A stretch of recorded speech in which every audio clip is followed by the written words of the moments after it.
Um vídeo recém-vazado da Rússia mostra a fabricação em larga escala de drones iranianos. Isso aponta para uma transferência tecnológica entre ambos os países. Mas como os russos conseguem produzi-los diante de diversas sanções? E como este drone pode trazer grandes problemas para a Ucrânia? Você está no Maestria Militar. E é isso que veremos com maestria no vídeo de hoje.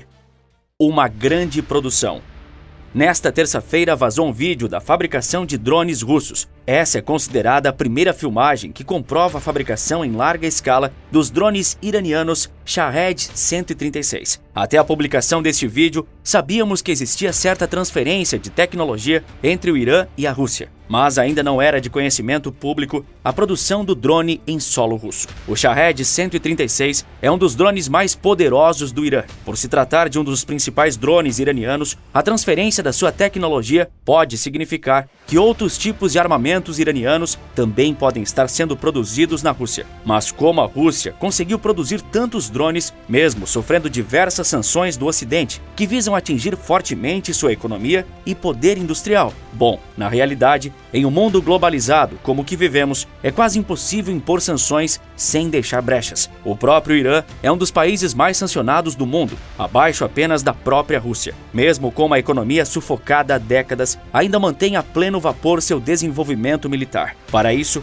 o Irã precisa utilizar meios para driblar as sanções e conseguir as peças necessárias para a fabricação de equipamento militar, como os drones. Os iranianos driblam as sanções usando uma tática criada pelos Estados Unidos. Mas como isso foi feito? Acredita-se que o Irã utiliza empresas fantasmas para adquirir tecnologia proibida. Isso porque as sanções impostas proíbem que o Irã tenha acesso a certos tipos de tecnologia. Mas para burlar essas punições e restrições, o país aposta na criação de empresas fantasmas em outras localidades no exterior. Geralmente, países do Ocidente são usados para driblar as sanções do próprio Ocidente. Olha que ironia! Com a criação de empresas laranjas, os iranianos compram a tecnologia e enviam para seu próprio território por meio de navios cargueiros. Os componentes utilizados na montagem do Shahed 136 vêm de países aliados ao Ocidente e que, em tese, são proibidos de fornecer tal tecnologia para o Irã. Existem componentes produzidos até mesmo pelos Estados Unidos, o maior rival do Irã e o país que mais impõe sanções aos iranianos. Por exemplo, os servomotores são produzidos por uma empresa americana.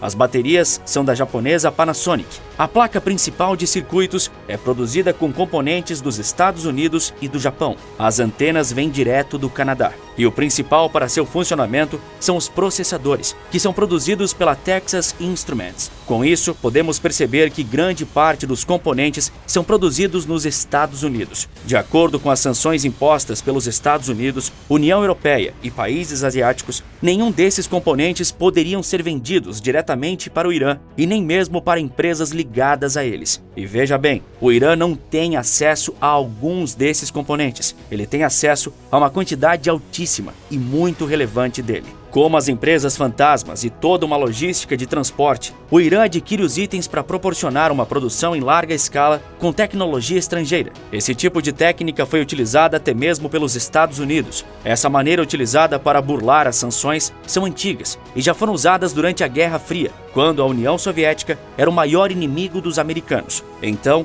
nos anos 60, os Estados Unidos utilizaram essa técnica para a produção dos famosos RS-71 Blackbird, o avião mais rápido da história. Isso ocorreu pois grandes partes da aeronave eram feitas em titânio, mas o único país do mundo capaz de fornecer grandes quantidades desse material naquela época era a União Soviética. Para contornar isso, a CIA criou centenas de empresas fantasmas, espalhadas por todo o mundo. Com isso, cada empresa poderia adquirir uma quantidade relativamente pequena do material, o que passaria despercebido pela inteligência soviética. Desta forma, por mais de uma década, os Estados Unidos compravam cerca de 90% de toda a produção de titânio da União Soviética. Acredita-se que os iranianos estão seguindo esta mesma estratégia para adquirir peças e componentes para seus drones. Mesmo que seja algo que a inteligência americana esteja procurando e buscando controlar, é extremamente difícil de conter. Isso porque, quando se encontra uma dessas empresas fantasmas e a fecha, outra pode ser criada no lugar de forma simples e rápida. Isso torna as sanções ineficazes em certo ponto. Mas já no caso dos russos, como eles estão tendo acesso a esse tipo de tecnologia? Bom, eles podem estar utilizando essa mesma estratégia que acabei de explicar. Mas além disso, sabe-se que os russos estão comprando aparelhos que possuem tecnologias semelhantes. Desta forma, eles podem utilizar os componentes. Um exemplo são os drones de baixo custo utilizados pela Rússia, como o Lancet. Os russos estão sob sanções, mas alguns de seus aliados não. Desta maneira, o país de Putin pode utilizar esses aliados para comprar peças importantes e depois transferir secretamente para a Rússia. Assim, fica mais fácil adquirir os componentes necessários para a criação em larga escala do Shahed 136. Mas diante de tudo isso, você deve estar se perguntando: qual o motivo para esse drone ser tão temido no campo de batalha? O poderoso Shahed 136. A introdução dos drones na guerra moderna está afetando todas as áreas de batalha. Eles facilitam a observação de posições e armamentos inimigos, auxiliam na determinação da força inimiga e correção do fogo de artilharia, e também serve como armas de ataque direto. Antes tínhamos mísseis, canhões, morteiros e artilharias. Hoje temos tudo isso com a adição dos drones, sendo eles muito mais difíceis de serem interceptados. O Shahed 136 é o perfeito exemplo de drone estilo kamikaze. Como o próprio nome indica, o Shahed é lançado contra o alvo, onde uma carga explosiva interna é ativada e destrói o objetivo. Mas esse não é o fator que faz ele ser tão temido no campo de batalha. O Shahed possui um comprimento de aproximadamente 3 metros e a envergadura de suas asas chegando a 2,5 metros. Sendo assim, ele possui um tamanho muito inferior a qualquer tipo de aeronave e pode ser controlado a altitudes relativamente baixas. Essa é uma funcionalidade que muitos mísseis poderosos não possuem. Com isso, ele dificilmente é localizado pelos sensores e radares terrestres. Esse rastreio se torna mais fácil apenas quando ele está perto do alvo, em sua trajetória derradeira. Essa vantagem dificulta muito o abate dos Shaheds, proporcionando apenas uma pequena janela de tempo para a proteção do alvo. Além disso, o Shahed pode ser operado de forma autônoma a uma distância de aproximadamente 2.000 km, com uma velocidade máxima de 185 km por hora. Dessa forma, os russos conseguem atingir alvos importantes no solo ucraniano sem expor suas localizações ou soldados. O drone ainda pode transportar uma carga explosiva de até 50 kg. Com essa potência explosiva, um único drone pode destruir equipamentos milionários e muito bem protegidos. Um exemplo é o tanque M1 Abrams, que sendo atingido pode ser inutilizado, causando grandes problemas para o exército ucraniano.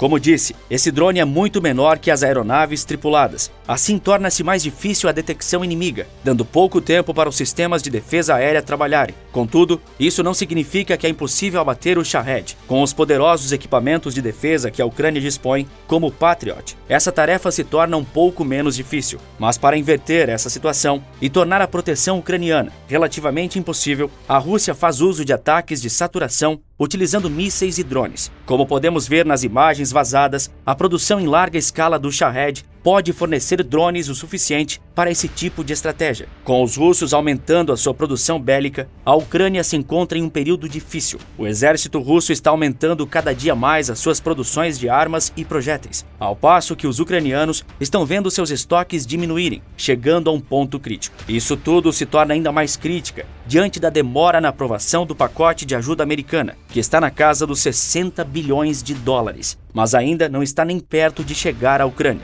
Mas além disso, o governo americano também prometeu que iria auxiliar o México a trocar seus equipamentos por modelos mais modernos, e os equipamentos antigos seriam disponibilizados para a Ucrânia. Porém, nenhuma das duas promessas se concretizou. Assim, sobra apenas a União Europeia, de suporte imediato para a Ucrânia. O bloco aprovou um pacote de 50 bilhões de euros para o país, com valor dividido em várias parcelas a serem pagas pelos próximos anos. Apesar do valor alto, essa divisão em longas parcelas pode não ser assim tão útil quanto uma quantia paga de imediato. Equipamentos bélicos, tanto para ataque quanto para defesa, são caros. Com os estoques ucranianos escassos, a probabilidade é que esse valor ajude apenas a manter os estoques de mísseis e munições. E a primeira parcela da ajuda europeia será disponibilizada apenas no fim desse mês de março. Com isso, fica a dúvida: até quando a Ucrânia aguenta o poderio russo sem auxílio estrangeiro?